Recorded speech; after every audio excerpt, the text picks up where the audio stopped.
Welcome to the DCU Sports Campus for this electric Ireland Sigerson Cup quarter-final between DCU Docus and Ulster University. With me for this game is former All-Ireland winner with Dublin and former Sigerson Cup player Mossy Quinn. Mossy, the conditions are ideal. There's a bit of a breeze. There's a slight speck of rain in the air, but the pitch is very firm underfoot. It is, Oisín, yeah. No, the pitch conditions, which is probably the most important to the players, it's top class. The facilities up here in DCU are excellent, and the breeze is picking up, going down into the far end, into the clubhouse end. But no, once the rain holds off, I think we're in for a good evening of football.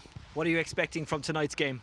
Yeah, I think once you get to this stage of the competition, everyone knows the meaning and the intensity of it goes up, and you can see, I expect to see that from the start. I expect to see big hits, big tackles going in, and generally it's quite open and attacking football, which is what we're hoping to see here this evening. Lots and lots of talent within both squads. We don't know the exact starting 15s. The nature of this competition is you really don't find out until throw-in. Sometimes the teams themselves don't even know until the day, but there's an awful lot of senior inter-county talent in the teams. Now what I mean there is guys who played for a few years. That kind of changes things a bit, doesn't it? It does. That inter-county experience obviously stands to guys, and then you have that mixture of guys who have that senior experience. Then you have a number of guys who are probably trying to break onto inter-county squads in those pre-season competitions that are going on at the moment. So a lot of the starting teams will be based on their own workload, whether they played games at the weekend at their county, and I think that's what the two management teams will be looking at here today. It'll come down to probably the best 20 players who will come out on top rather than just the best 15. I saw Conor Glass floating around. I'm not sure if he's starting or not. Again, the nature of this competition is we don't know, but he would be a huge addition to the University of Ulster.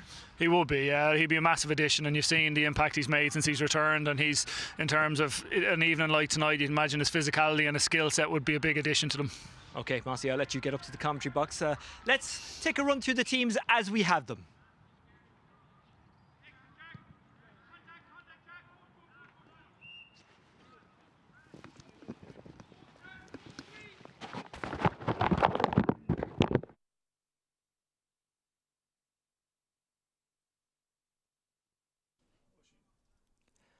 Talent all around, as you can imagine. Jordan Morrissey was part of the last DCU Docus team to win a Sigerson Cup title back in 2020. Beside him in that half back line is Matthew Costello from Meath. David O'Hanlon building a reputation as a fine young goalkeeper. He has played for Dublin this season in the O'Byrne Cup. Red Oak Murphy of Sligo is a former AFL player. He's back in Gaelic football, and he's very, very decent. Up top, they've got lots of players who can do damage, including Bill Carroll of Offaly and Pádraig Hughes, wearing the number 10 jersey, the Wexford man, building a fine reputation. Ulster University have many, many well-known players, including Derry goalkeeper Oran Lynch. And Michael McKernan, the centre-back, he's already won an All-Ireland, was part of the Tyrone team last season. 2020 Ulster Championship winner and All-Star Thomas Galligan is in midfield. Niall Loughlin has scored a couple of goals in this year's competition so far. He's looking for more tonight. Andrew Gilmore is very decent when he gets the ball close to goal. As you can imagine, and as always with the Sigerson Cup, there could be some late changes. I did see Conor Glass floating around. Whether or not he starts for Ulster University, we're not sure yet, but we'll find out in a minute or so. So much talent around. You can see for DCU, Jack Bryant of Shamrocks GA. From Offaly, of course, they had a great year last year. Offaly, both in senior but especially underage football, of course, winning that under-20 All-Ireland final. A dramatic day against Roscommon. He scored 1-2 on that day in Croke Park. Mossy Quinn, University of Ulster in their kind of final huddle. What's said in these huddles? What messages do you try to get across? Generally, my experience would be you've got 2 or 3 key messages that you're looking to get. It's usually 1 or 2 when you have the ball and 1 or 2 where you don't have the ball. So it'll be something like getting contact on, forcing turnovers, and then ideally a message then when you have the ball, whether it's trying to move it quickly, whether it's carrying a pace. And they're the very last messages just to make sure guys are very clear what's expected of them. I know it sounds like I'm on class watch, but you can see him there. He's towering above almost everyone. He's the redhead. A great player for the Glen, a great player for Derry. Was highly rated in the AFL as well. A couple of AFL players floating around, including on the DCU team, Red Oak Murphy. He's a man that people will look to. They'll also look to this man, Shane Walsh from Meath, the very talented young forward.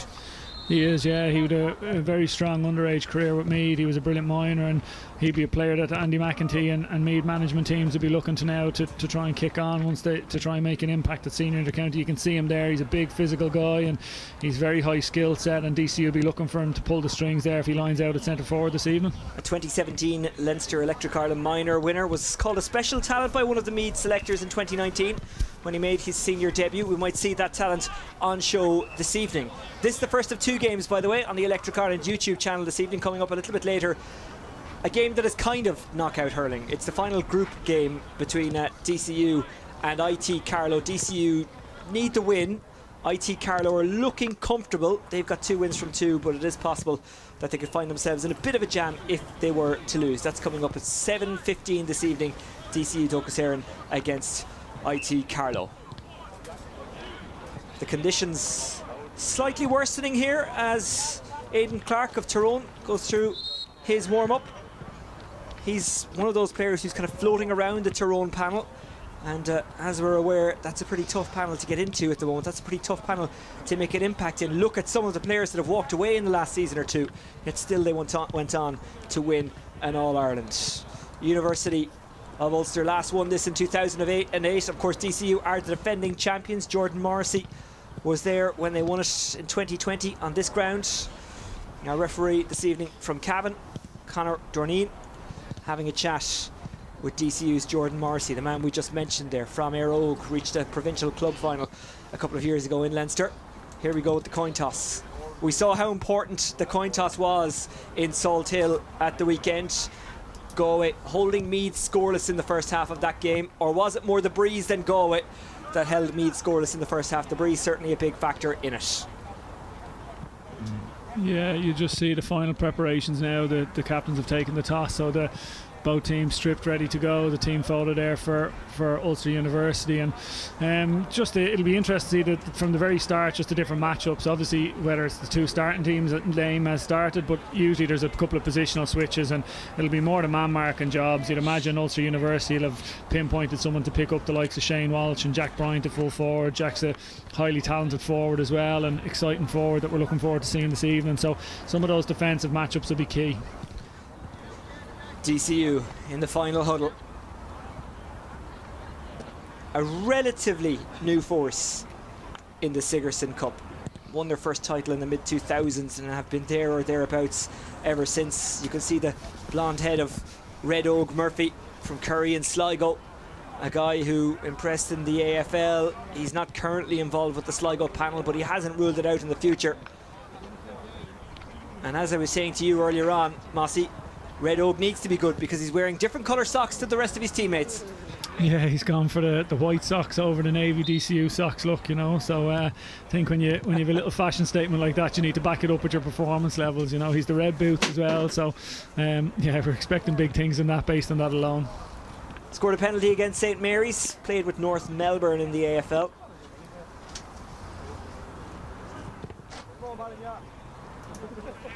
So here we go.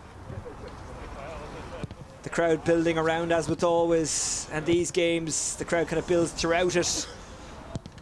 They get really close to the action. It's a great chance to get up close and personal with some of the best footballers in the country, and there has to be a winner this evening, by the way. This has to be decided tonight. You see McLean has dropped into midfield, the son of Matty McLean, Michael McLean. He's a man who can get up and pull balls from the sky. Thomas Galligan also in midfield, as you would expect. Liam Coleman of Wexford and Red Oak Murphy of Sligo in midfield for DCU, and that's a big first win for DCU. Falls into the path of Shane Walsh. Can they make any use of it? The answer is no. Gallagher, one of 3 Tyrone men in that half-back line. Aidan Clark sees there was no route through, so he uses the possession well, and that is one thing about the University of Ulster. They are very good with possession. Gormley tries to escape away from Jack Bryant. It is a free out.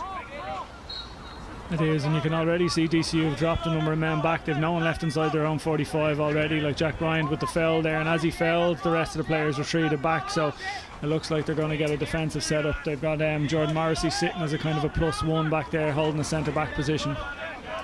And just in case you're wondering, you might have seen it on the graphic beforehand, the University of Ulster, or the Ulster University manager, Paul Rouse. It is not UCD's Paul Rouse, it's two different Paul Rouses. Going through the hands, coming forward now.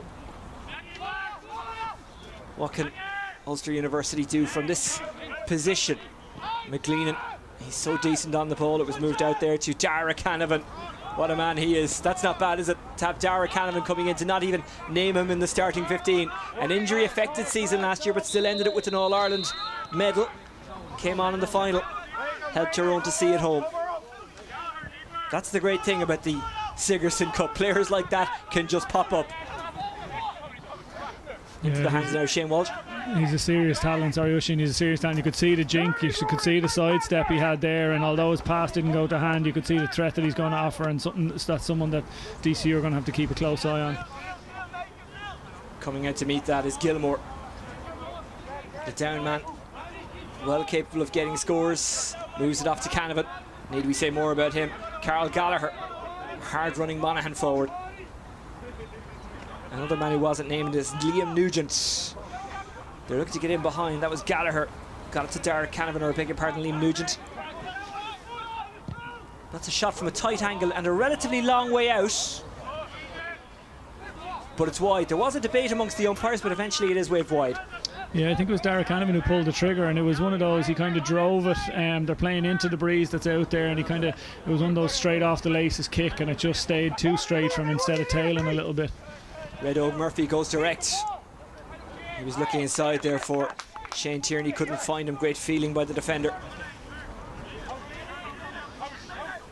Mark McKerney carrying it out of defence. They backed off him, DCU. Here's Aidan Clark. Dara Canavan. Beautiful pass. On the turn is Rory Gormley. Canavan. The last man you want in front of goal with the ball is Dara Canavan from a DCU point of view, but he overran that. Commentator's curse. Red Oak in midfield. Moves it down the line. Shane Tierney. Tierney gets through a gap. Thinks about having a shot. He's very, very fast. Good pass off to Jack Bryant. Now it's Hughes. Hughes puts it wide. One wide each. Yeah, really good defensive pressure though. Like a DCU moved the ball well and it got it, and as Hughes pulled the trigger, a defender dived on his boot and forced him to lean back and clip it over the bar. It's interesting, Dara Canavan's had a good few possessions already, Oisín, and he's picking up, and you'd imagine they're not going to be able to let him dictate the game like that. Red Oak put it on top of Lynch, who was well able to handle that.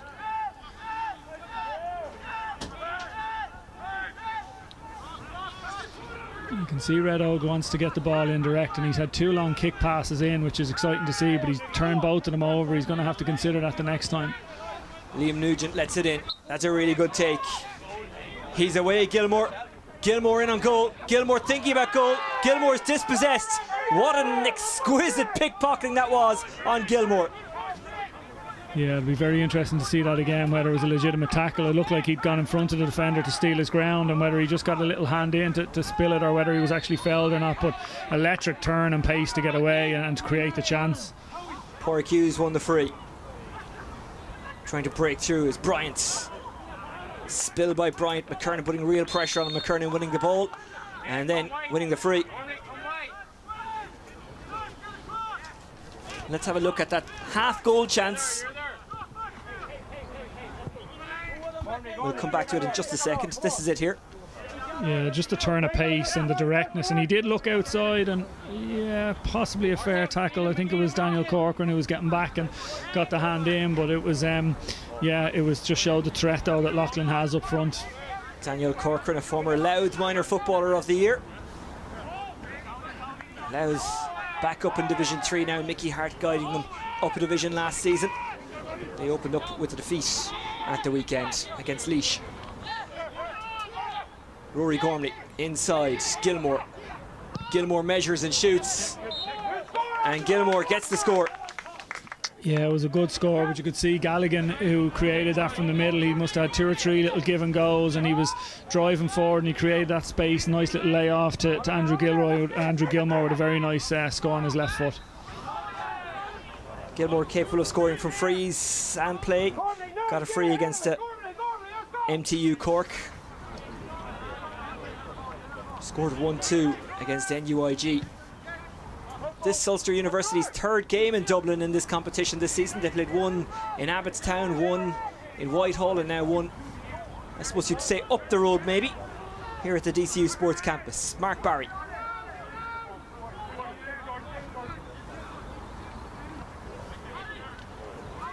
Hughes has to measure himself. He kicks it wide, a second wide for DCU.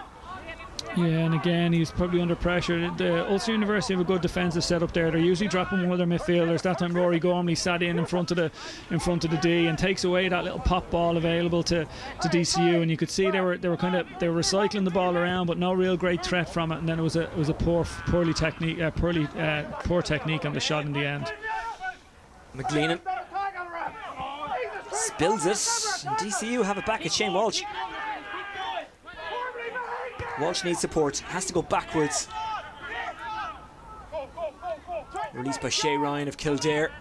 A draw against Kerry at the weekend in Newbridge. Shay Ryan was part of that, part of the Leinster final last year as well. Red Oak Murphy, that's a launcher. But it's also a wide and a third for DCU. Yeah, again, it's a pretty low percentage shot, and he's after getting hurt there. Again, one of the Ulster University players was trying to dive on his boot to try and block it, and I think he caught his leg as he was attempting to block it. But again, Ulster University be happy enough to let DCU take pot shots from out there. I know they have a bit of a breeze, but again, they're shooting under pressure from distance, and again, you'll see it here as he pulls the trigger. Yeah, I think they're better served trying to work that in closer to the goal. Let's hope he's okay, Red Oak Murphy. Doesn't hit the deck very easily.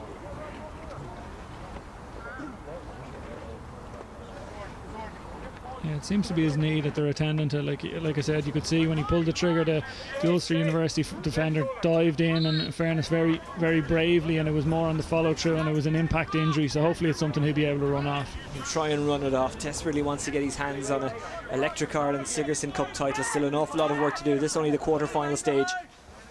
It's a competition that DCU have excelled in the last couple of years. Here's McCartney for Ulster University.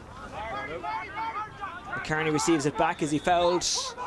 Yes, he is. Jack Bryant a little over eager.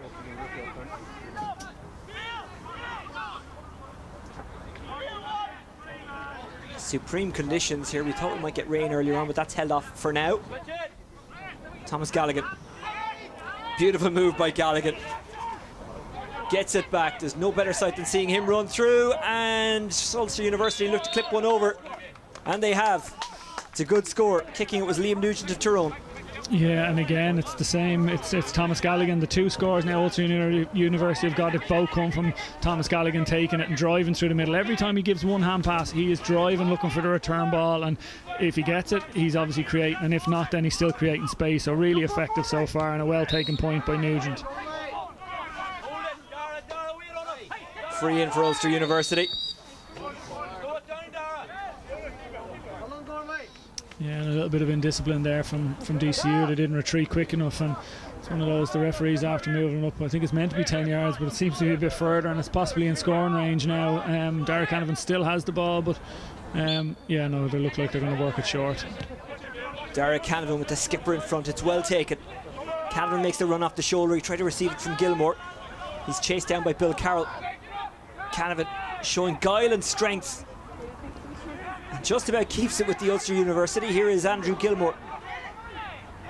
Gilmore couldn't get his shot away. Keeper is able to clean it up. O'Hanlon coming out of defence. Has stiff competition both at club and county level, O'Hanlon. And college level as well, I'm sure. But he's got the number one spot for DCU. Ryan, former Kildare under-21 captain. It's juggled by Shane Tierney, who gets it under his spell and is fouled to free in. Yeah, again, a bit of a needless push in the back there from the Ulster University defender, and it allows DCU to try and switch the play here if they can. Carroll. Mark Barry. Barry trying to get away from McCartney. And he's fouled. It's a free in. which is taken quickly by Coleman. There's a potential goal chance here. Barry will just try to swing it over and does. His first point. Yeah, it was an interesting decision to go short with it. Like, we're coming up over 10 minutes now in the game, and DCU need to get off the scoreboard, and it was a pretty straightforward scoreable free. But in fairness, Liam Coleman obviously felt it was worth the short, and Mark Barry made a good decision and took a good point after he was the player that was fouled originally. Red Oak Murphy showing no ill effects from that knee injury. Goes outside. Matthew Costello, he's got speed, the Dunshaughlin man. Costello, this would be a beautiful point if he can cushion it over. He hasn't. It's a fourth wide. Yeah, he'll be disappointed with that again. It was a DCU win of the Ulster University kick out. Oran Lynch kicked it, and Red Oak Murphy read it and intercepted and played it to Costello on the run. And again, a player of his quality, it was a pretty straightforward chance, and he missed it on the near post. He'd be disappointed. Lynch, who started for Derry against Down at the weekend, they won that Allianz League match. Won a Derry senior title in 2019, a first for his club, Maher Fell, since 1978.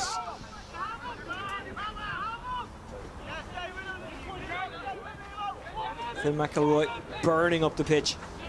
Derek Canavan.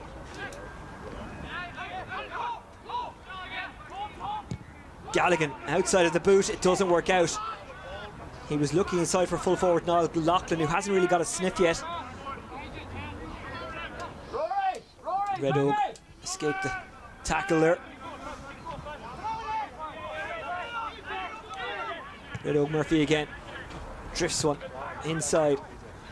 Well taken by Barry. Bill Carroll. Out to meet it is Shane Tierney. Tierney with the poor ball. Are they taking too many risks, DCU, as that one is intercepted by McCartney? Yeah, again, he had runners coming off the shoulder there. Shane Walsh had made a good run, but in fairness, Ulster University, they're tracking those runners, they're making it. There's not too many very obvious passes for DCU when they get it inside, and they're forcing things like that, which it was quite a dangerous crossfield ball, and he just undercooked it a little bit.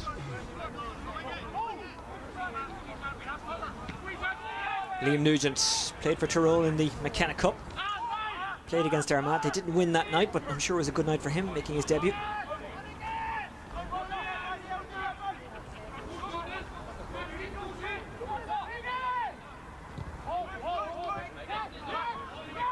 Ronan Boyle of Monaghan moves it on to McKernan of Tyrone, who has a go, which he knocks over. That's a really good score. Sometimes you need leaders to stand up, and that's exactly what McKernan did there. He took the decision to shoot, and it was a decision that worked out, and now they've intercepted the kick out. Rory Gormley. Galligan thought he was shaping up to shoot. He actually changed his mind as he was kicking it. He went to kick it into the corner forward and then changed his mind. He ended up doing neither, so you could hear the frustration off him when he made the mistake. Look at the pace of Walsh. She's leaving Ronan Boyle for dust. Shay Ryan gave it back to Shane Walsh. Liam Coleman. Jordan Morrissey. Morrissey, who's doing his masters. That's a low percentage shot. It doesn't work out. It's a fifth wide. Yeah, again, just DCU up front, you'd question their option taking, and again, Morrissey, a player with a lot of talent, but again, he's shooting on the run under pressure. I think it was Dara Canavan that time who was attempting to block it, and it's a tough shot, and they're going to need to be more efficient, particularly when you consider the score Michael McKernan just kicked. We've seen that a couple of times in Croke Park in the last few years, Oisin McKernan pulling up where playing for Tyrone, and that outside of the boot cutter, and it's a beautiful strike. Good to see McKernan back out there in the Sigerson Cup again. Punctured his lung in this competition in January 2020. That's a good interception. Shay Ryan got across. Corcoran. Cushioned down the line by Hughes.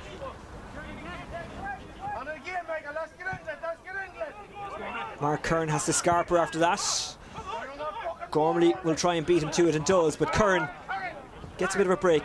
Good play by the Donegal man, who moves it on to the Offaly man, Bill Carroll.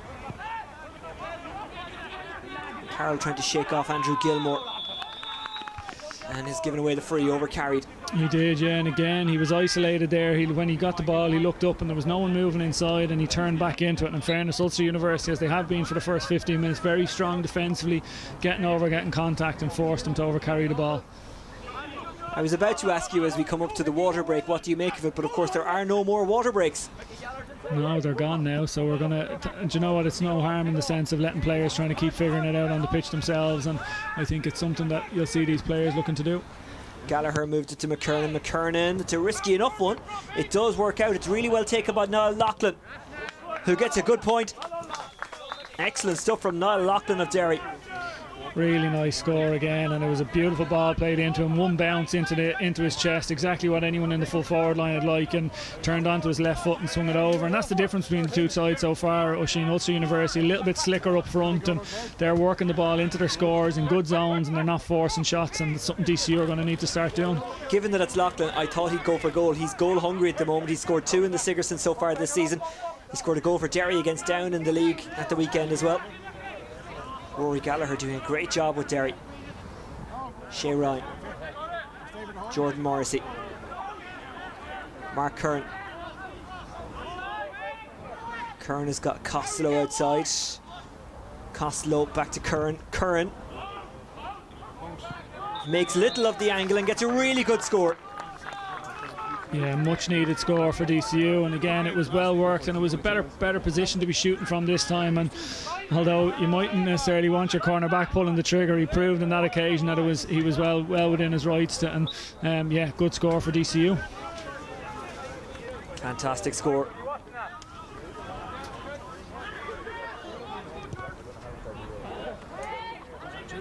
It's a good kick out. It's dropped by McLean.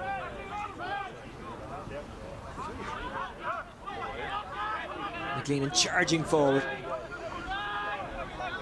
The run carried on here.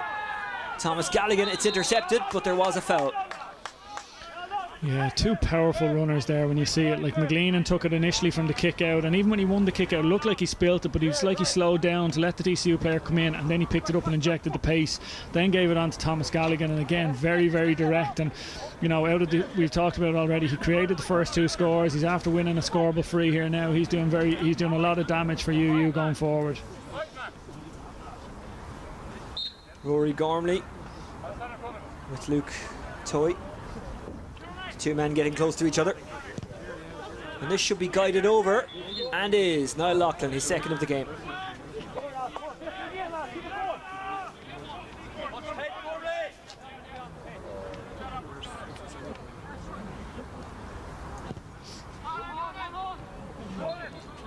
It was a bit spectacular by Liam Coleman, but he got the job done. He did. I wondered, did he think he'd someone coming behind him, and I think it was a little bit more panicked than he probably needed to be. But again, he's moved the ball on, and DCU are on the attack.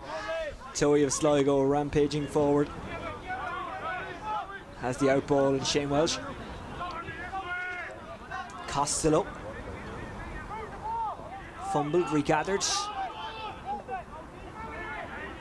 2 Meath men combining. Welsh looking to pick out a fellow forward, and he does. Good ball to Jack Bryant. Just about kept with DCU by Mark Barry. That was a brave take. Porrick Hughes. Growing up, Porrick Hughes had no better teacher as a forward than Matty Ford, who's from the same club.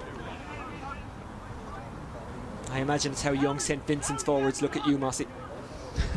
Not too sure. We've Dermot Connolly in the club as well, so we'd be better served looking at Dermot. Okay. Better served looking at Dermot than me. Yeah, but they could probably replicate the stuff you did easier than the stuff that Dermot did. No offence. Oh, that's fair enough. Here's Porrick Hughes. Couldn't keep a hold of it. I think we'll have to throw that one up. Yeah, it was an interesting passage of play. DCU held possession well, and they were a bit more patient than they had been, but a ball went into Jack Bryant and he got it. Now it's a lot easier over here and you can see who's coming, but there was a runner coming off the shoulder. I think it was Matthew Costello, and it looked like if Bryant got his head up he had a runner going through and it would have been a goal chance, and unfortunately he didn't, and ended up laying it off to somebody else, and they ended up having to recycle it. McCartney.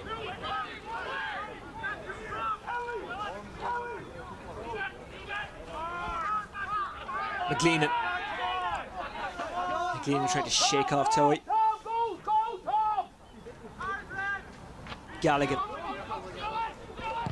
going to go for it and doesn't get it. He kind of cut across it.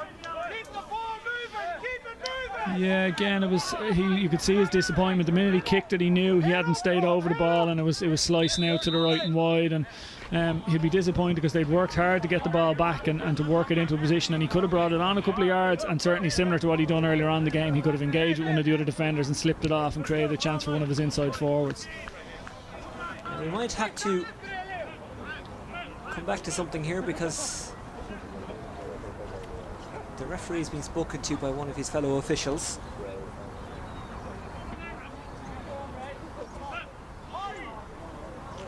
We saw at the weekend the Kilcoo game. Officials can have a big impact on the proceedings. I think we're going to play on here. You got a shot of Sean Fox on the sideline there. He's among the DCU management team. His son was part of the DCU team that won a couple of years ago. Sean also led DIT, as they were called then, to a Sigerson title at the time of Aidan O'Shea, Darren O'Sullivan, a few others as well. Yeah, Thomas Callaghan's after going. He made a brilliant catch in midfield to win possession, but he's after going down with a back injury, which would be a concern for UU. Nugent. Good take by Loughlin, who's really getting into this game. Gallagher's still down. Dara Canavan.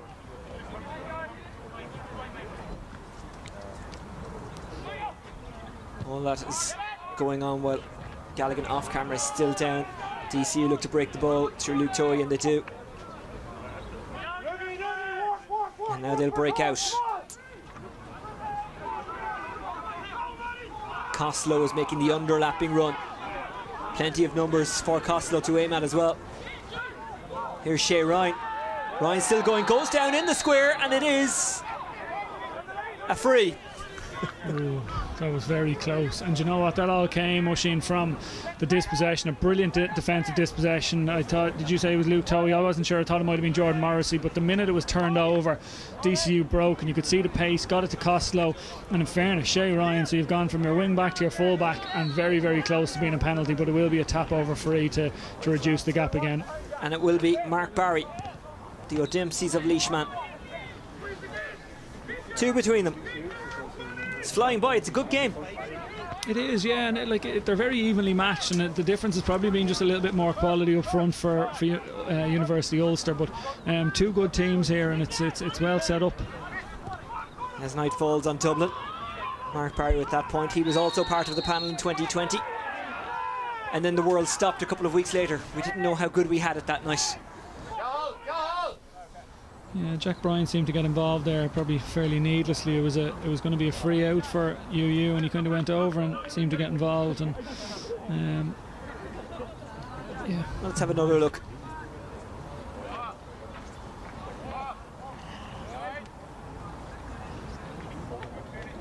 It was the next push there at the end. Yeah, he's probably a little bit fortunate the ref didn't see it or didn't take. You can see the UU fullback Finn McElroy obviously took exception to it anyway and wasn't too happy. Lynch of the generation of keepers that likes to go out past his 20, sometimes even as far as the 65, loves to get involved, well capable of it as well. Ronan Boyle. Dara Canavan over carries. Sometimes you have too many options. Yeah, again, exactly. He was in two minds. He probably should have slipped it, and then he went to turn back inside, and he'd taken too many steps, and it was a turnover. Shane Walsh from Meads Nafina. It's a lovely cut by Shane Tierney. Good pass as well. Mark Barry. Shane Walsh. Barry wants it back, but Walsh takes it on himself. Barry.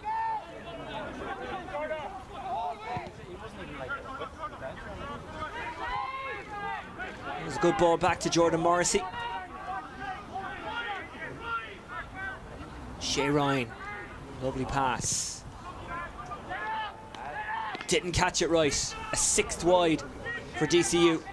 Yeah, he'd be disappointed with that, because that time he wasn't under the same pressure that they have been earlier on with UU defenders diving at their boot. But very disciplined defending just before that. You could see where Shane Walsh was working down the side. You could even hear the UU line in front of us here telling him he wants it on his right, he wants it on his right. They forced him onto his left foot, ended up being recycled, and it was missed. So again, you can see they've their homework done, they've their prep done, they know where the threats are, and they've been nullifying them very well so far.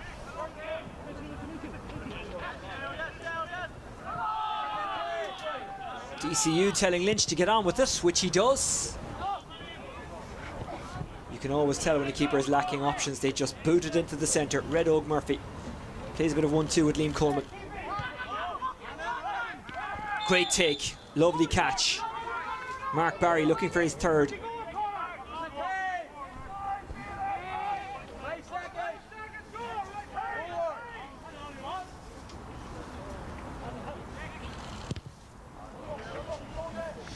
Tried to kind of hang it up in the wind and it just didn't catch, I think it's fair to say. Yeah, you could see it looked like he'd taken a couple of deep breaths beforehand. He was involved in the play before, and again probably a little bit fatigued as he was kicking it and possibly tried to kick it a little bit too hard, and sometimes when you do that you swing a bit too hard, and you could see he miscued it and missed it quite badly. And again, for a player of his quality, he'd be disappointed with that strike. That's an excellent kick out from Lynch. McKernan. Free in. It was good pressure from DCU. McKernan probably should have released it earlier, but he didn't have too many options. There was no one kind of coming over and helping him out. He didn't know, and it was really good defending, kind of one-on-one defending from Carl Gallagher over there for DCU. And you could see when McKernan turned back, he obviously banked having the pace to go around him, and in fairness to Gallagher, he stood him up and got contact on him and forced him to foul the ball. Carl Gallagher, he's watching on as Red Oak Murphy sprays it around again. Toy. Welch moves it outside. Mark Curran. Jordan Morrissey. Shea Ryan wants it back, but McKernan all over the ball carrier there. Galligan in as well, and Ulster University turn it over. Aidan Clark keeps it alive, or does he? No, he doesn't. It's a line ball. Yeah, again, you can see the work rate from both sides there, forcing turnovers quickly one after the other, and the ball carrier doesn't have a lot of time, and if he doesn't have an option immediately, then he's going to come under pressure. Mark Curran. They love that crossfield pass, don't they? Luke Toy. They do, but in fairness, UU have been well set up every time. Every time they go down this side, you can see it's probably a soft enough free and a frustrating free for UU to give away, because they had the bodies there. Usually when a team crosses the ball, they're obviously hoping that the defence will be caught over on one side of the pitch, but in fairness to University Ulster, they do have themselves well spread out and well set up, and they're expecting it. But again, that's a sloppy free to give away. It'll frustrate the fellow defenders there, because they had 2 or 3 bodies back, and it would have been a tough place to score from play. And whereas now you're giving Shane Tiernan a very scoreable free, which he doesn't take on. Now it's very scoreable. Don't know if the defender got something on that, but they certainly did enough to put him off. I think it might have been McKernan who just dived at him, but Shane Tierney not once but twice had opportunities to pop it over and didn't take either of them. It's an 8th wide for DCU. Yeah, I don't understand that. That's definitely within a scoring zone in terms of from the original free. So okay, he might have moved it in 10 yards, but he's shooting under pressure on the run. To me, it doesn't make any sense for him to do that. If he wasn't comfortable kicking the original free, the likes of Shane Walsh definitely within their range. But again, that was only 35 yards. He's a bit of a breeze. Perfect evening for football. As you say, there is a bit of a breeze, but not that much of a breeze. McCarney receives it back. McLean dropping deep to try and get involved in the game.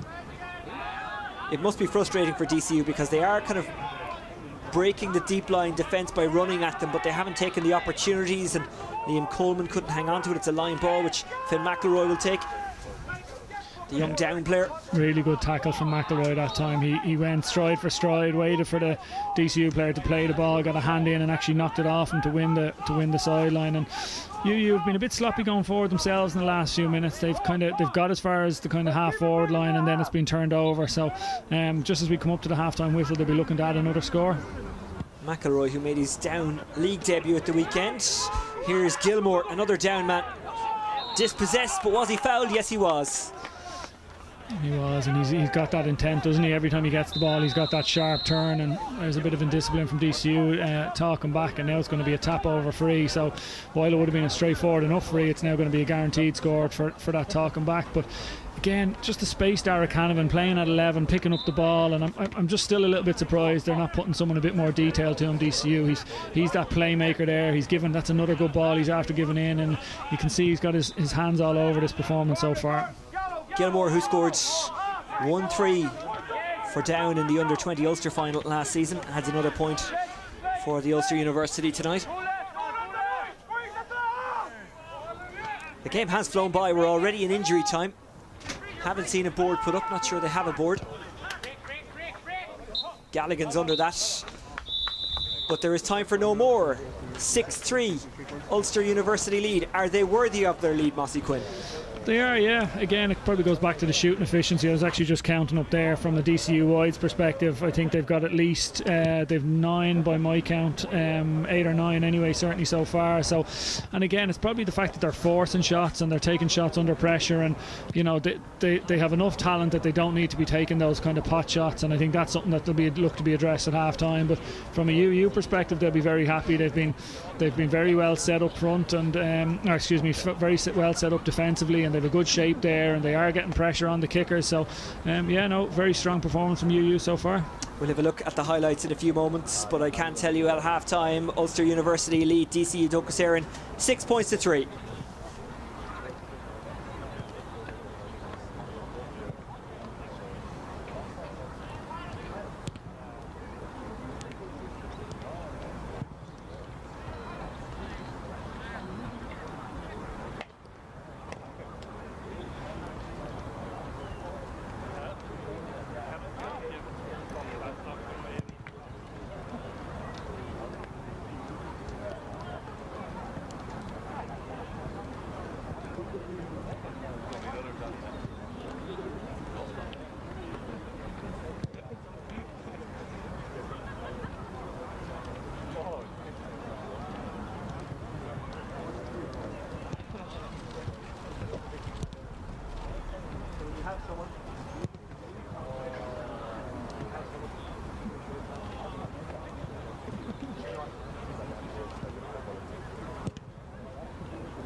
I might be live on TV, so I'm making them over.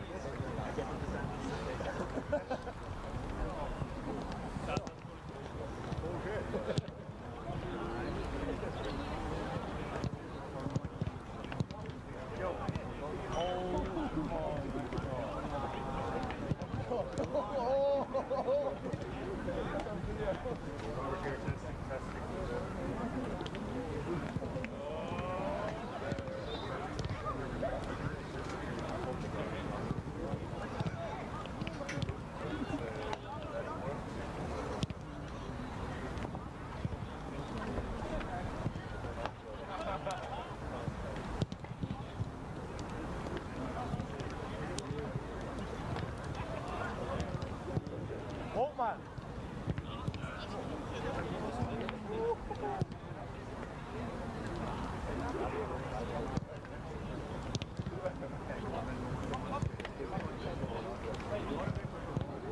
Half time in the Electric Ireland Sigerson Cup quarter final. It's DCU Docasharon against Ulster University. DCU, the hosts, trailing at the break by 6 points to 3. Former Dublin footballer and former Sigerson Cup player Tomás Quinn is with me for this game. Let's have a look at some of the best bits so far.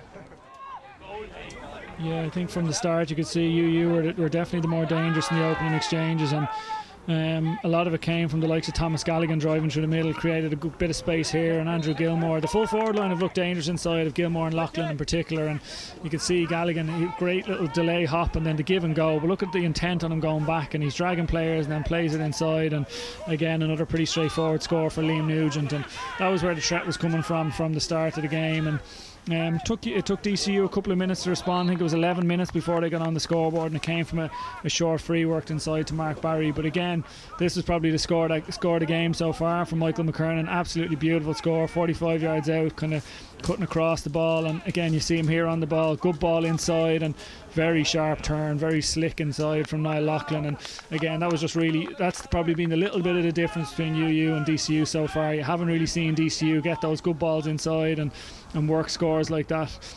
They're relying on things like this, runners from deep, Mark Curran, the corner back, latching onto a ball from Matthew Costello, who's the wing back, and again they'd rather their forwards kind of producing more moments like that, I think, if they're gonna put up a score that's going to be big enough to catch UU. The conditions are good, but there is a slight breeze out there. I don't think it actually relayed DCU in the second half, though. It didn't. Sorry, just looking at that, I don't know how that wasn't a penalty. We might go back and have a look at it again, but it ended up being a 14-yard free.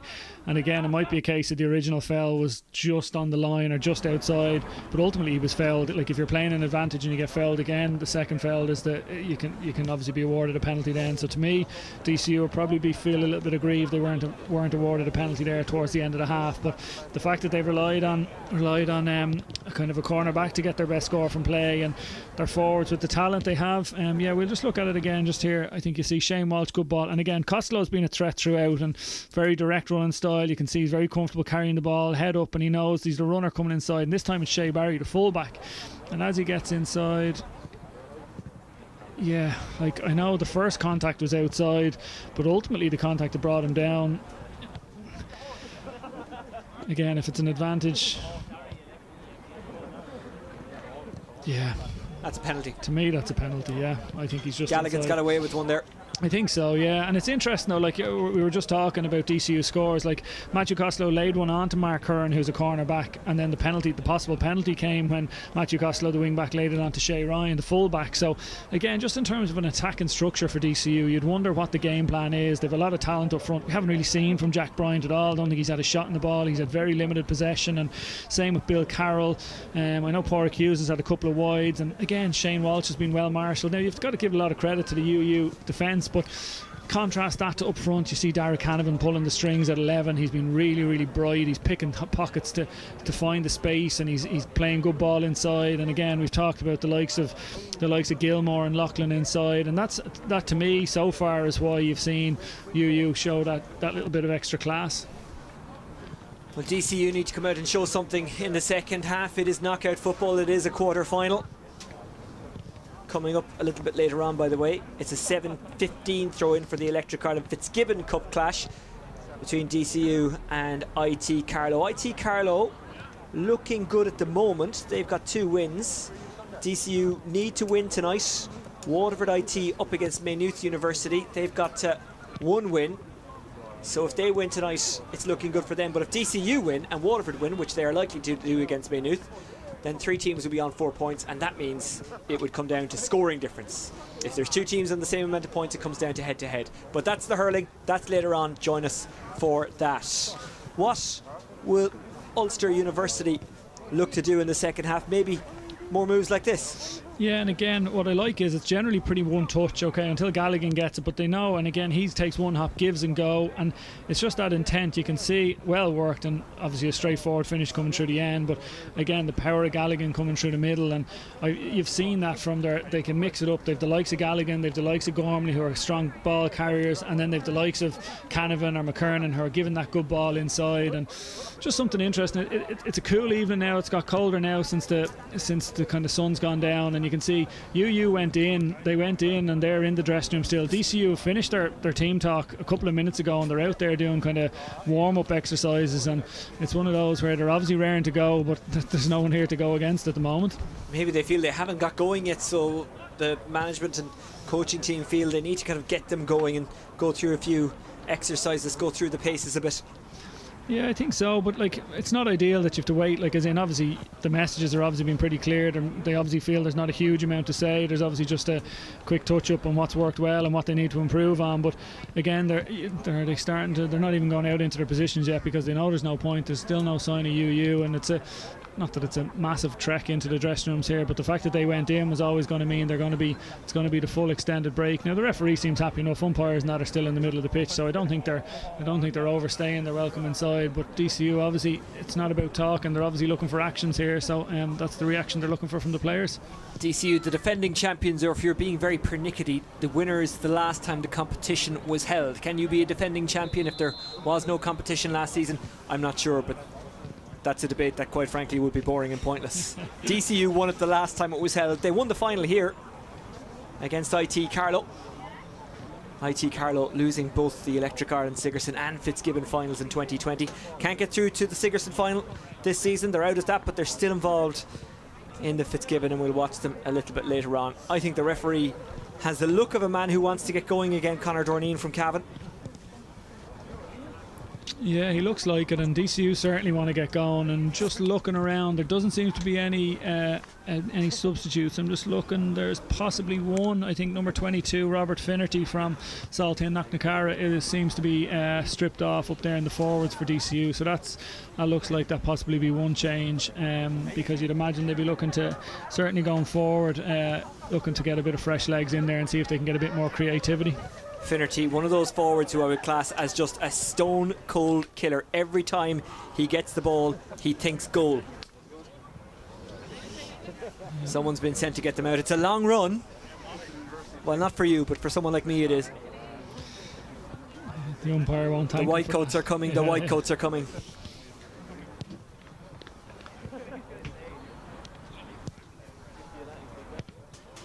It's a nice still night here at the DCU Sports Campus. Robert Finnerty, as you say, potentially coming in, scored 1-3 in one of the games in the Sigerson Cup this season. Didn't manage to get any scores against St Mary's, but did play his part in that game. An up-and-coming young talented Galway forward, Robert Finnerty, and he's making his way in the senior setup now as well. Ulster University making their way out. Yeah, and they're not in much of a hurry, sure they're not. They're obviously on the way out, but they're content enough to come out as a group. And yeah, it'll be another minute before things get going. I'm trying to identify, don't know if Jack Bryant is back out there, which would be a bit of a surprise if he's the player now. He has had a quiet afternoon or quiet evening so far, but again, for his talent and the fact that DCU could be chasing scores, or they certainly are obviously trying to catch a 3-point deficit at the moment, but it looks as though he's not out there. Yeah, and on the UU side, I caught sight of number 18, David Mulgrew there. Made a big impact as a teenager for Tyrone. Mickey Hart showed a lot of faith in him, so he's an awful lot of football under his belt, and he's certainly a good option for Paul Rouse to call upon.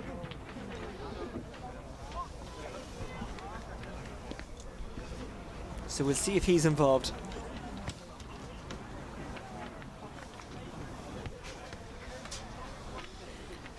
Well, a slow start to the second half.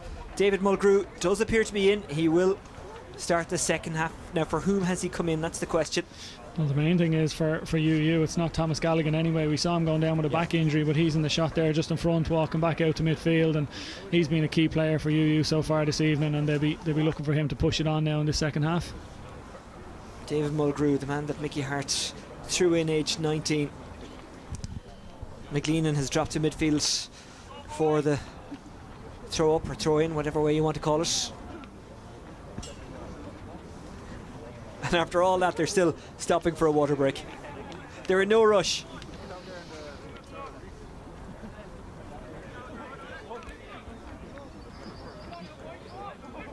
McLeanan rubbing his hands with glee. Rory Gormley has gone off, by the way. He's been replaced by David Mulgrew. Here we go. McLean wins it pretty much unchallenged and turns and goes straight away. This is what he does best. That's a beautiful pivot. Does he fancy a shot? No, he doesn't. It's recycled. Gallagher lets a shot go. The Monaghan man keeps it on target. What a start that is from UU. Gallagher's first of the night. Yeah, and it came just the intent from McLean and getting up, winning the throw ball clean, driving through the middle. He looked like he considered a shot himself, laid it off to Derek Canavan, and again looked like he was going to get swallowed up, but had that little bit of class just to slip it outside, and really well taken score from Carl Gallagher, and a dream start to the second half for UU. Gallagher, the man of the match, or the player of the match I should say, in the Electric Ireland Ulster Minor final of 2019 from Emmyville, the same place as Tommy Bowe. Yeah, and be concerned there for DCU. Liam Coleman went down when he went down from the throw ball. I think the one that McLean won, and in fairness, he's up there and he seems to move around, looking to try and make himself available for the kick out. It's drifted out to Red Oak Murphy, who takes it really well. Jordan Morrissey, flicked on by Toy, fumbled and then regathered. That just slows down the attack a little bit here, Shane Welch. And that's really loose, and it's intercepted by Derek Canavan. He's good enough as it is without literally gifting him the ball. Here's Mulgrew. Gallagher to give Ulster University a 5-point lead, and he has done it. Good score by Michael Gallagher, part of that all-Tyrone half-back line. Yeah, and again, it's sloppy from DCU. It came from a bad ball from Shane Walsh. Tried to cross field straight to Derek Canavan, and again looked up, got his head up, and the ball was turned through, and it was laid on to Michael Gallagher, who kicked a good score. But again, you could just see Red Oak, the ball passed Red Oak in midfield, Red Oak Murphy, the DCU midfielder, and there wasn't really any real intent to get back and help his defence. And you know, you'd like to see, if you're a DCU management team, you'd be looking for their players to be stepping up the intensity there, and that was certainly an example of something they need to improve. Barry moves it out. Well, they don't need to panic yet, they have time. Liam Coleman, part of the Wexford team that was beaten by Sligo at the weekend in Division 4. Costello.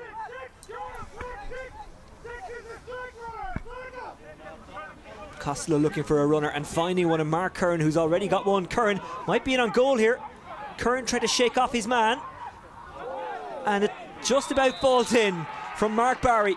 I think he might have got the penalty anyway, but Mark Barry has given DCU a lifeline.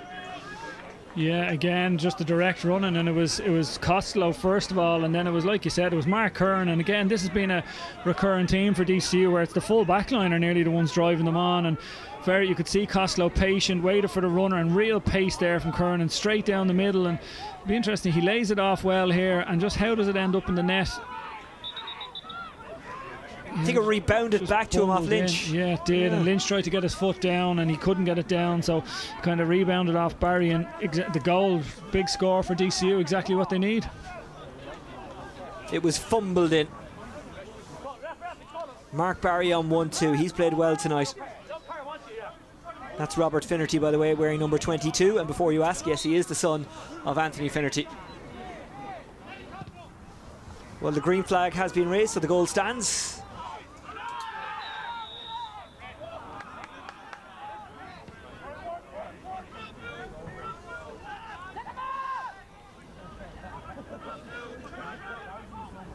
Ulster University looking for an instant reply. Canavan with the low ball, which he runs onto then himself. That was a very good take. Canavan loses it, but he is fouled and it is a free in.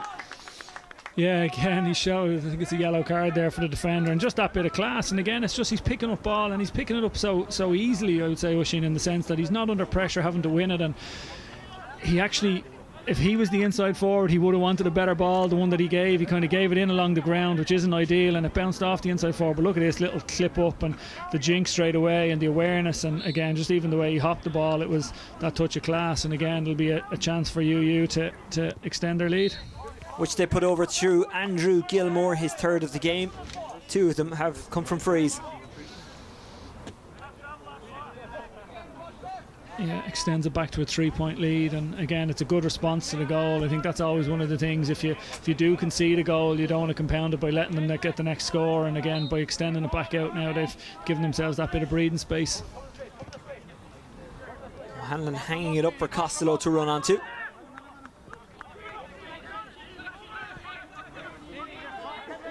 Under pressure is Shane O'Donnell from Donegal, who's another man who's come in for the second half.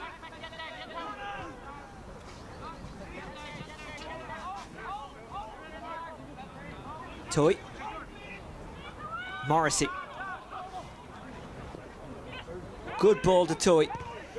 Good block down. I think it was Gallagher who got in there.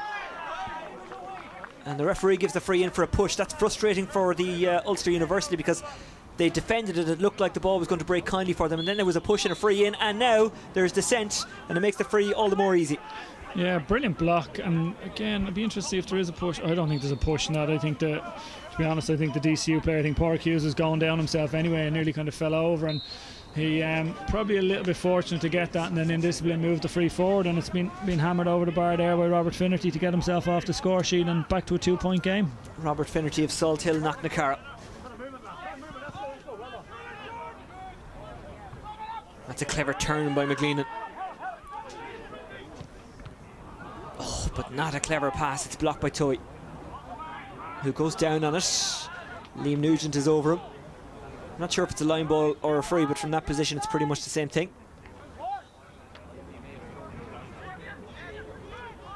Gallagher. Free and awarded. It's probably just on the range of the score. It'll be interesting to see now whether Andrew Gilmore fancies this one. It's 35, nearly 40 yards out, and this, I often wonder when he goes down with his boot, is that to just give himself another second to have a look around, see if there's any runners, and he's setting up certainly that he fancies kicking it. He does have whatever breeze is out there, he has it in his favour. So is it also as well to give yourself just that couple of extra seconds to get your breath in? You'd know more than anyone, having been a free taker in some high pressure situations, and that's high enough to get over Gilmore with his 4th of the game. Yeah, it is, and sometimes that's what you want if you're particularly at that range where you might be slightly indecisive, even if you go down and you might be pretending you're fixing your lace or taking a bit of muck off your boot. Whatever it is just to give yourself that bit of time to compose yourself, and you can see it here, and beautiful strike, high follow through on it, and got it up and over the bar. Technically perfect, is that fair to say? Yeah, no, when you get a result like that and it's going over the black spot, it certainly is. Coleman. Well, we've seen one of the ugliest goals but some of the prettiest points of the season so far in this game. Yeah, and just again, you can see Ulster University now. There's a couple of times they feel hard done by, and the referee's made it pretty clear. You've seen that Conor Doreen is going to move it up if there's going to be any back chat, and that's twice in a row now that's happened, and they'd want something to be conscious of. Finnerty playing Sigerson Cup football for a second college, played with NUIG a couple of years ago. There we go, talking about discipline, an absolutely needless free right in the middle of the pit, right in the scoring zone there. Finn McElroy, he tangled up with Robert Finnerty, and Finnerty was nowhere near the play, and it's now what should be a pretty straightforward free. And again, it's little lapses of discipline like that that could end up costing you. Finnerty doesn't tend to miss from these kind of positions. Good score, second of the match, 2 points since coming in for Finnerty.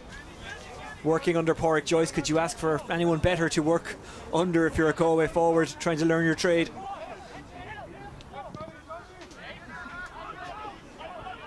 Intercepted by Shane Welch, but he just lost out to Carl Gallagher, but he couldn't hang on to it. Now it's Costello. That's Shane O'Donnell. O'Donnell back outside. That's a beautiful score, probably the point of the night so far. Yeah, and again, they're the type of forwards you want pulling the trigger. That's Shane Walsh getting onto the move, and again, it was played well inside, and it was nicely laid back out by Shane O'Donnell. He knew he was under pressure, and that's what you want. You want Walsh coming in on his right foot, and very good score, and the gap is to 1. And here's the response from UU now. What a sub to be able to bring in. Imagine looking over and seeing this guy coming in. Conor Glass, formerly of the AFL, now of Derry and Glen, county champions with Glen this season and going well with Derry. Such a big addition. He's already tangling with Red Oak Murphy, the two former AFL men on each other. Red Oak. Shane Welch, who just got that magnificent free. Michael McLean, by the way, has gone off. DCU have also brought in Carl Lynch Bissett from Naomh Marnogan, Dublin. Here's Robert Finnerty. Finnerty, who, well, I mentioned he played for NUIG before. He played in one of the best games of Sigerson football I've ever seen against UCC in Tangle a couple of years ago. Finnerty. Oh, that's a beauty. His first from play, he's third overall. Yeah, and again, real purple patch here for DCU, and you can see the impact Finnerty has made in the 10 minutes he's been on the pitch. He's been moving around the place, he's been very, very accurate, and that's a really class score. And a bit of pressure coming on Oran Lynch here now in goal for UU. They've lost their last two kick-outs. You've seen them trying to drive it into those pockets, and might be better served going for Conor Glass here with a high long one. Galligan fetches it. We're all square, but that mightn't last. Here's Derek Canavan, gets his pass away. Loughlin, his third goal in the Sigerson this season. And again, you talk about the long kick out. What a brilliant kick out long. Galligan got up, fetched it, turned straight away, and Canavan again. It's just that man. He played the ball in, his option taken. You could see he was driving forward, considering pulling the trigger himself, waited, delayed it, and gave it across to Loughlin, who cut inside. And a brilliant goal from a UU perspective. But again, the option taken from Canavan. Looked like Costello even tried to foul him. Great little step inside, good finish. The move started by a Derry man, continued by a Cavan man, moved on by a Tyrone man, and finished by a Derry man. Three between them again. This game is really taking off, isn't it? It has, yeah. Really exciting first 10 minutes of this second half, and it's really set up now for a big finish. Shane Welch fumbles. Trying to escape is McKernan. McKernan has that touch of class about him, doesn't he? Every time he gets the ball, you can see he's very assured on it, and he's looking to get up, get his head up, and he's strong in the tackle, and he's had a very big influence so far this evening. They go long, and well, I'm not sure if you could hear it, but I can hear it here because we're right above them. The coaching staff of Ulster University were really frustrated with that. Porrick Hughes chased down by Glass. Jordan Morrissey. Mark Curran was running off the shoulder. Fumble, but just about kept in DCU hands. Another powerful driving run from Shay Ryan. Yeah, again, it's just the shape. It's just it's obviously nearly like they're happy enough. The likes of Shay Ryan has spent much of this game playing. The fact that UU don't play three inside, the DCU have obviously allowed Shay Ryan to follow the UU defender, and he's actually made the UU forward, and he's actually made a number of attacking incisions in this game, and another chance for Finnerty to add to his total, which is already at 3. And that's another good one. 4 now for Finnerty, 3 of them from frees. Yeah, huge impact already in the second half, and he's just he has that threat. He's kind of that natural threat and the finishing ability. And again, it'll be interesting to hear Lynch. He had big success over the big long driven kick out the last time. Will he go for that again? He's looking for Glass. Believe it or not, it was too high. Glass tries to win it low and can't. Here's Galligan. Again, like if you're a goalie inside and you're looking out the pitch and you've got Conor Glass and Thomas Galligan midfield, I don't think you need to overcomplicate it too much, you know. Just boom it. Is that a tactic? I'm not sure it will appear in many playbooks, but that's what you can do when you've got those two. Exactly. Well, you play to your strengths and the ability they have to go and fetch ball and win ball, and as they've done and keep key possessions already here this evening. Tierney with a wasted ball there, cut out by McKernan. And that's a very decent delivery out of defence to Niall Loughlin, who has turned toey. Loughlin turning this way and that, and then his pass is intercepted. And DCU win the dirty ball, bravely winning it back. Yeah, that was a crucial interception, because if he flicked that inside, it was Derek Canavan, and he would have had space and he would have been bearing down on goal. And really unlucky from Loughlin. It was really smart play, and he was trying to do the right thing. It's well taken by Finnerty. Aidan Clark is stuck to him. Mark Curran. Porrick Hughes. Hughes trying to get away from Glass. Got it outside. Shane Tierney. Wasted his last possession, didn't waste that one, gets it back. Mark Curran, free out. Well, he'll argue he just went for the ball and won it fairly. but the referee is saying, I think, kind of shoulder into the front. Yeah, to me, he just won possession, and obviously his momentum brought him through. But I don't think he's not trying to foul there. He's trying to protect the ball and keep going. That's not a foul. No, I wouldn't have thought so. Dara Canavan. Canavan gets it back. Glass. Canavan.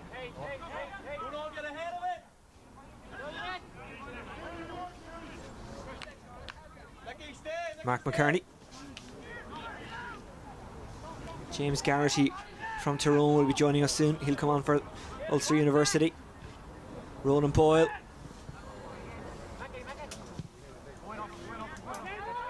What a ball, what a catch by Loughlin. But he did have a lot of time and space. He did, but again, it's that man Dara Canavan, and he's I've said it multiple times, he's the free run. He's like a little quarterback there pulling the trigger, and what a beautiful ball, little crossfield ball. Loughlin picks that little space in between, a soft zone in between and he's just curled it in beautifully. Yeah, he started outside the post, and again, really smart score from UU, and it's just that class of Dara Canavan and the intent of Loughlin inside. It's proven really, really, really strong for them this evening. Canavan is more Tom Brady than Patrick Mahomes, though, isn't he? He'd be either one of them the way he's thrown it around there this evening. And again, I was referring specifically to last weekend. Mahomes had a bit of a disaster, didn't he? He did indeed. Look at me showing off my NFL knowledge. There you go. I watched 1/4 of one game and I think I know it all. Garrity, just to confirm, is in. But unlike Brady, Canavan does have that bit of pace, doesn't he? He does. Well, if you're going on the weekend, he's going to be Joe Burrow anyway, the Cincinnati Bengals quarterback after his weekend. So, like I said, 1/4 of one game. I don't know anything about what you've just said there.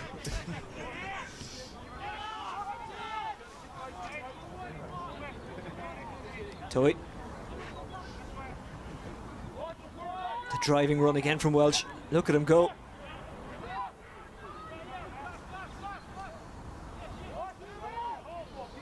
Again, it's disciplined at the back though, Oisin. Again, Mark McCartney matched him stride for stride, didn't put a lazy hand on the back, didn't foul, and DCU are having to recycle and try again with Red Oak. He was looking inside for Hagan, couldn't find him. But the referee says there was a push on Hagan, who's not long on. Hagan from Dromarden, County Longford. Again, it was a half block on the ball, so it kind of floated in the air, and it was one of those, I think they were both trying to judge it, and again, that's soft enough. As a DCU player, you're obviously happy to take it, but Gallagher, who was the judge to have pushed in the back, would feel hard done by. But again, I think it's Shane Walsh now has a chance to bring it back to a 2-point game. They might feel that's a bit of karma because DCU didn't get one that they felt they should have got earlier on, or more so, they gave away a free in that position that they feel shouldn't have been given away. Shane Walsh tops that one over, his second of the game, his first from a free. Good work from Hagan to win it. Won an O'Byrne Cup with Longford in 2020. Played in Longford's defeat to Limerick last weekend in the league.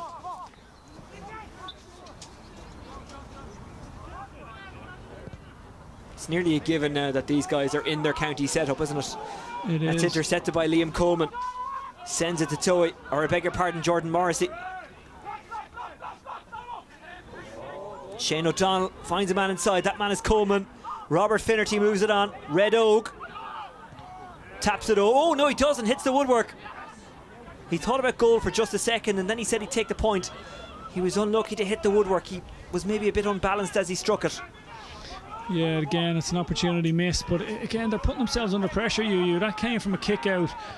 Again, Oran Lynch in goal tried to go kind of with a driven kick out to David Mulgrew, and it just skidded off the greasy ground, and it was to an on-running DCU player, and to be honest, they were lucky not to concede a goal from it. Extra time and penalties if required. I feel the need to point that out right now because this game is so close. Hughes moves it on. Liam Coleman, he's in. What a block that is, David Mulgrew. That's why he was brought on. But he's just giving it away, and here's Hagan. It's a great cross to Red Oak, who goes to ground and wins the penalty. That's what a sequence of play we've just had there, Oisin. It looked like what was going to be a surefire goal chance with an incredible block. Absolutely fantastic block, as good as you're going to see. And again, the unfortunate thing is, after the brilliant block, he ends up turning the ball over, and from the turnover, you'll see it here now. Look at this on the boot. Brilliant. Very brave, but again, doesn't look, and Mulgrew just gives it straight back. Very smart play for DCU though from Joseph Hagan, who recycled it back across the goal. Really good ball, step from Red Oak, and yeah, it's a penalty. And UU will be kicking themselves after such a brilliant block from Mulgrew in the first place. Red Oak scored a penalty against St Mary's, but it is Robert Finnerty who'll strike this. Yeah, well, in fairness, the way he's performed so far since his introduction at half time, he's the guy on form, and you can see you'd be backing him if you were a DCU player to finish it. And Red Oak is also on the ground. He was the player injured, so no harm for him to get a couple of minutes to get himself together. I don't think it would have mattered. I think Finnerty was going to grab that ball and say, "This is mine." He loves the responsibility. He revels in it.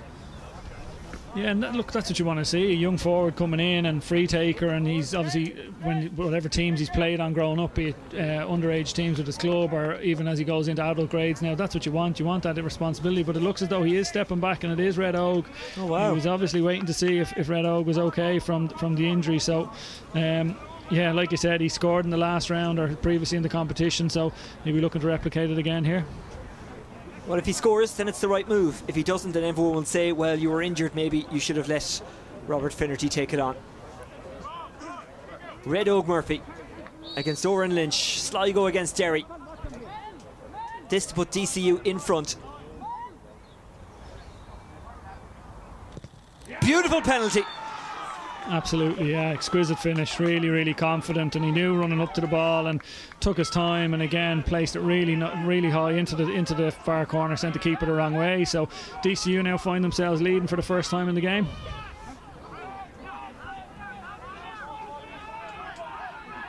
What a finish.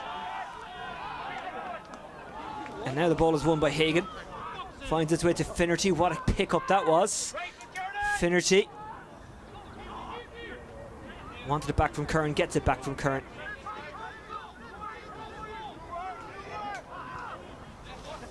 Costello.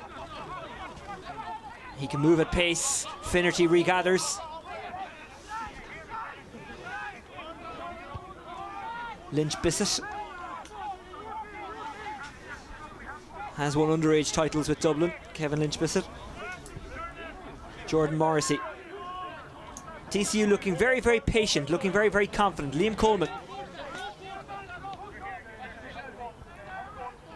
You can see the patience now. They're obviously in the lead now, and they obviously are aware of the scoreboard, and it's a case of now they can be a little bit more patient and try and pull UU from one side to the other and see if they can create that opening. Shane Welch cutting through again and scoring again. His third of the game.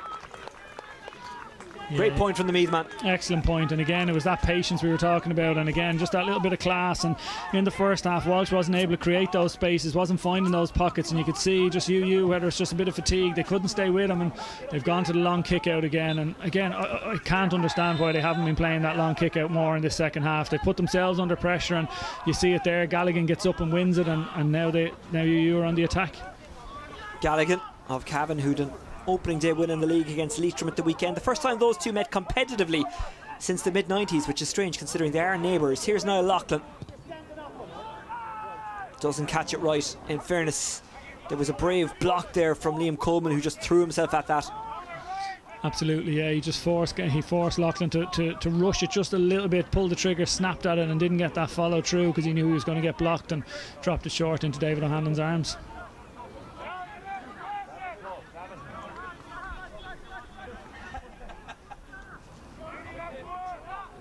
Shane Walsh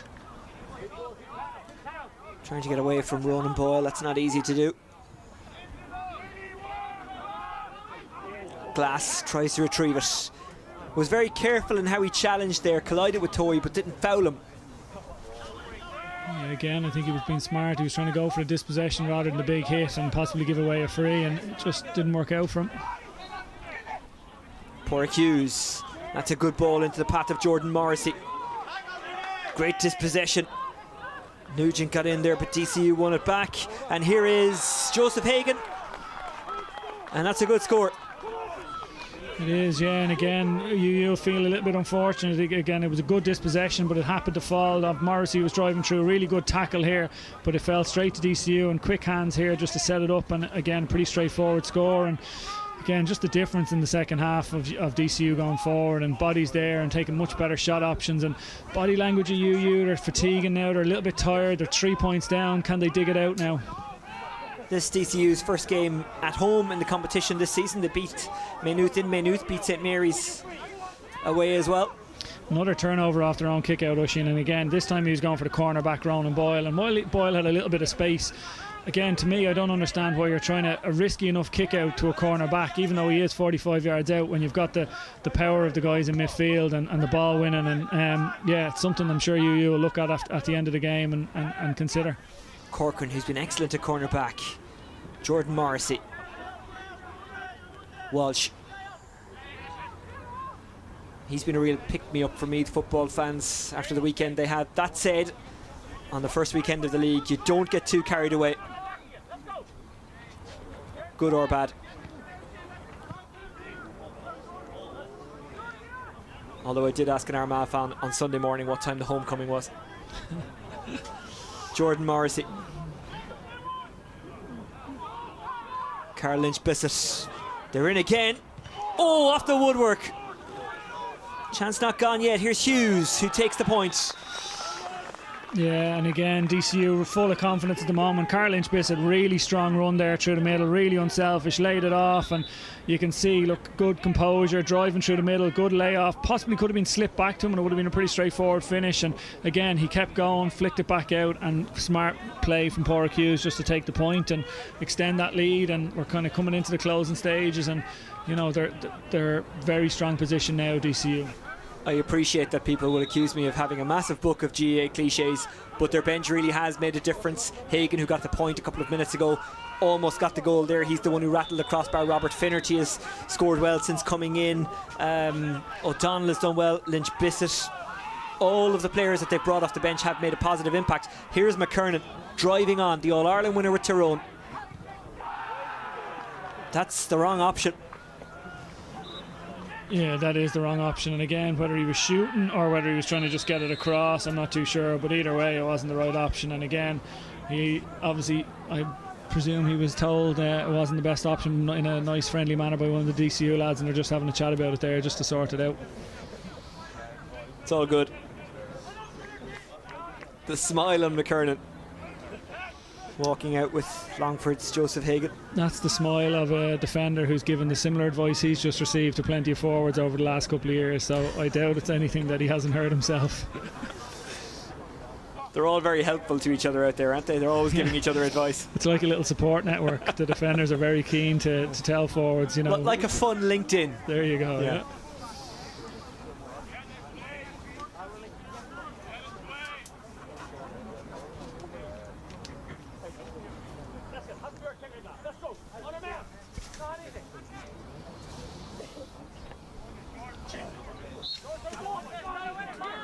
Again, things being slowed down here, and it suits DCU. 4-point lead and coming into the last 2 minutes of normal time.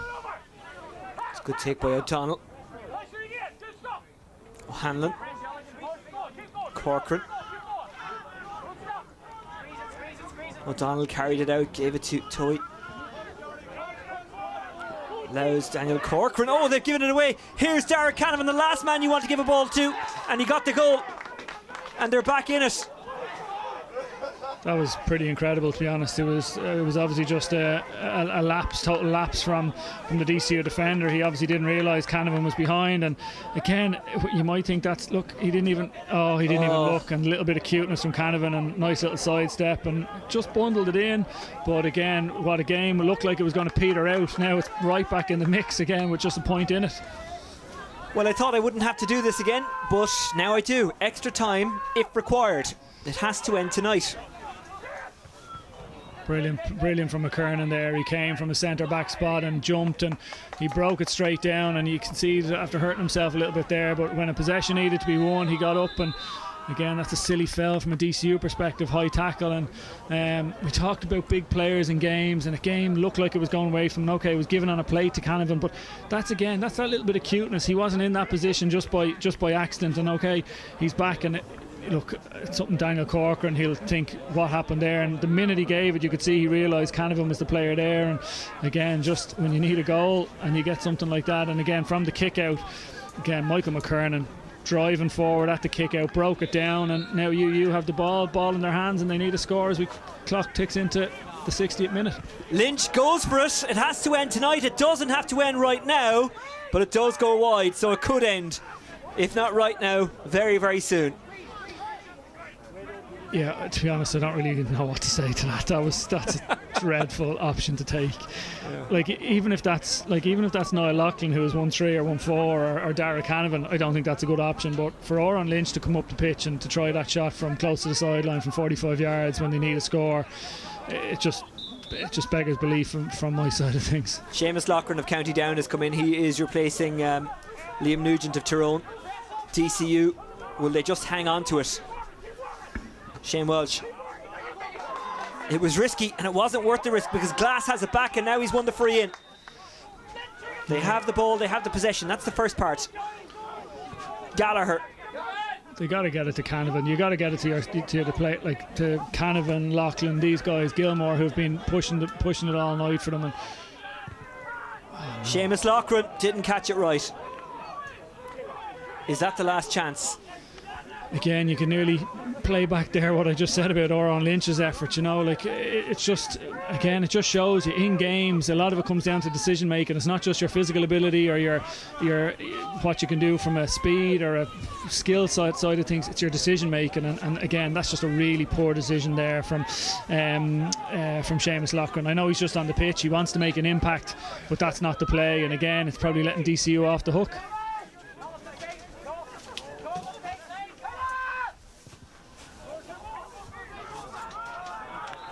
That's a good take. Carl Lynch-Bissett moves on to Welch, who's tackled by the goalkeeper high up the pitch. Welch still going. McElroy still there. The keeper still there. They've got it back. McElroy. The keeper just inside his own 45. Walsh. Glass, I beg your pardon. One final attack. Ronan Boyle goes backwards rather than forwards. You can see DCU have got all 15 men back, and that's why those couple of little backwards passes from UU, I know they're trying to hold possession, but they're taking away a lot of their chance, and this will definitely be, you'd imagine, the last attack. So it's looked like it was off the ground. He was probably a bit fortunate with that. Glass into the corner, and it's kicked away. It is a line ball. Do they have a Maurice Fitzgerald type? Glass with Sean Fox, a DCU selector, behind him. You'd imagine. Oh. That's a tackle on Galligan. He is fouled. Just don't kick it away. They need to try and. Galligan back to Lynch. Everyone is inside the 65 except for Lynch, who joins them now. Michael Gallagher. You can see Loughlin's come out into the pocket here to 14, and he'd be the one you'd be looking to try and get on the ball if you can. He's come out. He was looking for it there. They've gone back to the other side. McElroy wants it back. Galligan up against Costello. Garrity. Loughlin, the man you spoke about, doesn't take it on. Garrity fumbles it, gets it back. Is he fouled? No, he's not. It's the full-time whistle, and by the narrowest of margins, DCU have made it to the semi-finals of the Electric Ireland Sigerson Cup. Yeah, again, look, the referee obviously had the time on the watch, and Garrity fumbled it, but he still had possession. It's unusual you see a referee blow it up like that in a condition where the team that's chasing the equaliser still has it and they're inside the 45. But again, they can't blame anything like that on the referee. It was just the way the final play finished. And to me, you could see Loughlin came all the way over to the left hand side, got on it on the right hand side. He was 45 yards out, played inside to Garrity. He was driving for the return ball. Garrity slipped through his hands and the chance was gone. And DCU have come out and on the back of a highly impressive second half performance is what's after getting them over the line here this evening. They were better in the second half. What was the difference? What did they do differently in the second half? it was a marked difference in the second half, particularly going forward. Like, they had 3 points in the first half, and was it 2-9 or 2-10 in the second half? So that alone, just what they did on the scoreboard, is the marked difference. And obviously they had massive impact off the bench. Robert Finnerty was at 1-4. He ended up with, he came on at half time and he'd scores, took a couple of nice frees, really nice score from play, and they had big impacts off the bench. We just saw there Carl Lynch-Bissett winning a brilliant kick out right at the end when they needed a kick out. He laid on a score, he made an impact coming near the end. Shane O'Donnell, Joseph Hagan kicked the score. So again, we talked about it beforehand, the best 20 players generally win these type of games, and I think DCU proved that this evening. But DCU have got through, they've been made to work for it, they've certainly earned it. DCU 2-12, Ulster University 2-11. Let's go to the highlights.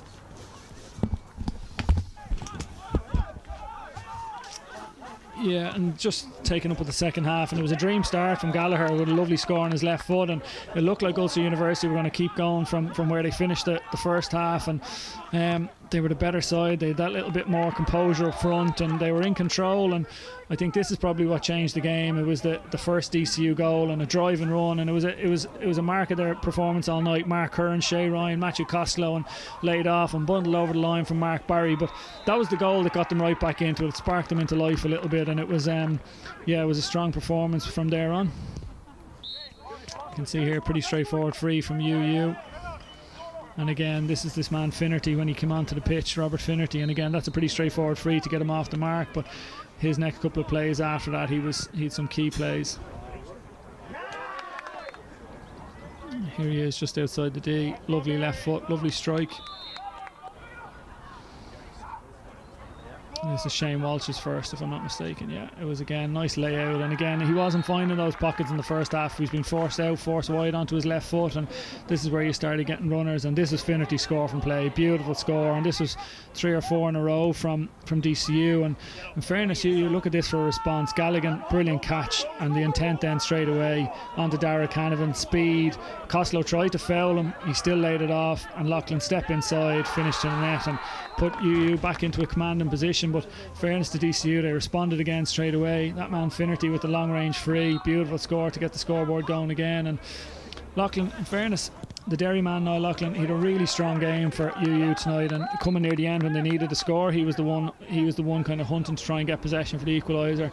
Shane Walsh ticked over a nice free as well, and at this stage the game was anyone's to be won, and DCU continued better options than they had in the first half. You could see in the first half that would have been something that was probably a pot shot, and they work it around. Red Oak steps inside, and while it comes off the post, they're on their toes, ready to get back again, and you can see a bit of work right there and driving to try and come out with the ball. And this is the penalty. Red Oak, what a beautiful strike into the top corner, and he was the one that was fouled. Sometimes that can be a little bit off-putting. Took his time, took a breath, and followed up then after that. This was the brilliant block initially. What a fantastic block, and brilliant skill from Mulgrew, but unfortunately he gave it away. And lovely composure then again we saw from Joseph Hagan, played to the back post.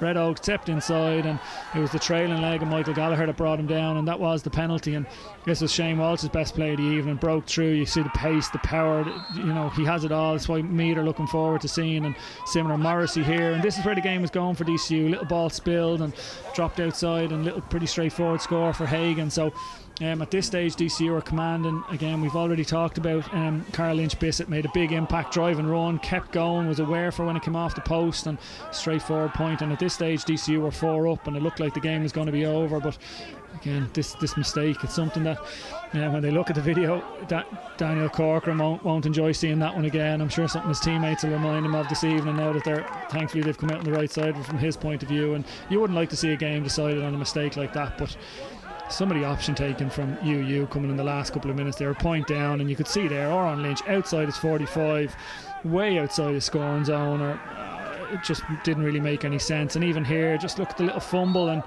again it was right at the last play. You need that bit of composure, you need that little bit of slick hands, and they didn't have it. And you could see the joy from DCU. They know they've got away with one this evening. Well, we're waiting to speak to one of the DCU players, most likely Robert Finnerty. He was here, he saw the huddle and he felt bad, so he decided he was going to run back and join it, but he will come back to us hopefully in a moment. DCU Docus are through to the Electric Ireland Sigerson Cup semi-final. Don't forget, coming up at 7:15 we've got another live game for you tonight. That's the Electric Ireland Fitzgibbon Cup.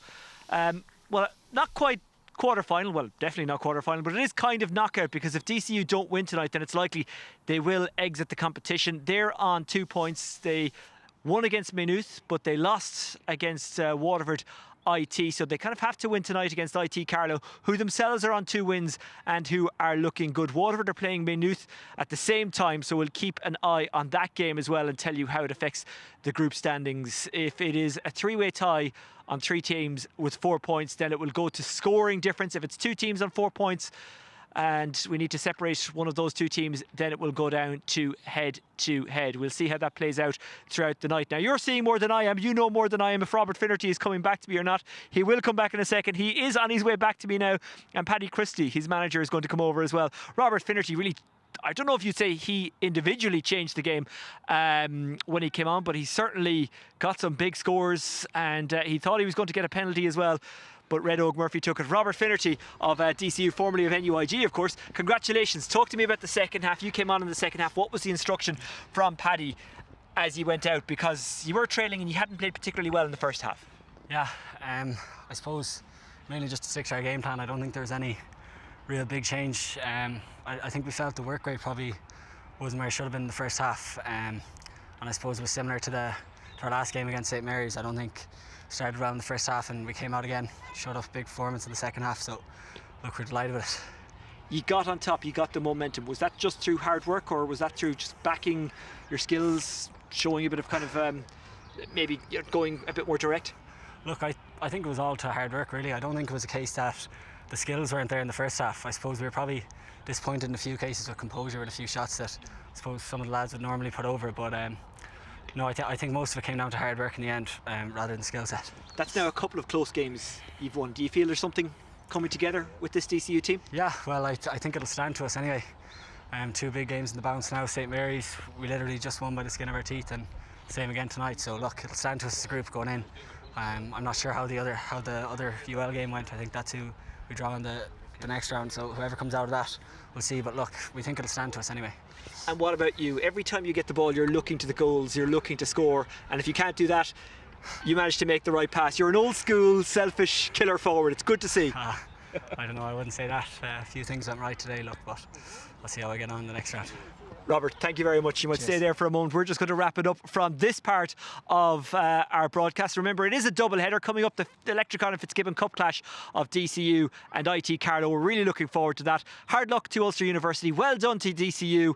Keep an eye on the Electric Ireland social media channels, because we will have more streams in the next couple of weeks, and we'll bring you at least one semi-final, and we know that DCU will be part of the semi-finals. For now, bye-bye.